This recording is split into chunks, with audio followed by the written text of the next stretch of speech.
Hi people, welcome back to another mini vlog. చాలా రోజుల తర్వాత మినీ వ్లాగ్ పోస్ట్ చేసినా కాబట్టి కొంచెం కబుర్లు చెప్పుకుందాం. మొన్న నేను నెయిల్స్ చేయించుకున్నాను కదా, ఆ రోజు లీవ్ పెట్టాను. ఎందుకంటే ఒక ఎమర్జెన్సీ వర్క్ ఉంది, సాయంత్రం దాకా అవ్వదనుకున్నాం. బట్ నేను అలా వెళ్ళను లేదో ఇలా పని అయిపోయింది. మనం పని చేస్తే అలా ఉంటుందన్నమాట.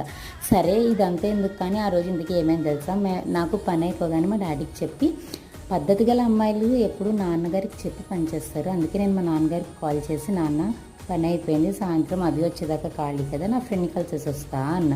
వెళ్ళమ్మా వెళ్ళు, అవి వచ్చేలాగా వచ్చే, ఈలోగా మంచిగా ఎంజాయ్ చేయన్నారు. నేను ఎప్పుడు కాల్ చేస్తానా, ఎప్పుడు వచ్చేద్దామా అన్నట్టు ఉంటుంది జీనత్. వెంటనే దానికి కాల్ చేస్తే వచ్చేసింది. మేమిద్దరం కలిసామంటే మాకు ఏం పని పాట ఉండదు, ప్రతి షాపు తిరుగుతాం, కొనకపోయినా. అందులో ఆ రోజు నెయిల్స్ పెట్టించుకున్నానేమో ఫస్ట్ టైం. నెయిల్ పాలిషెస్ కొని, ఇయర్ రింగ్స్, బ్యాంగిల్స్ ఏవేవో కొనేసాం. ఆడవాళ్ళ కదండి, గిల్టి నగలే పెట్టుకుంటాం, బీదవాళ్ళం. అంతా అయ్యాక మాకు గాసిప్స్కి టైం కావాలి కాబట్టి కూర్చుని జంక్ ఫుడ్ కడుపులో వేయడానికి కేక్ బాక్స్కి వెళ్ళాం.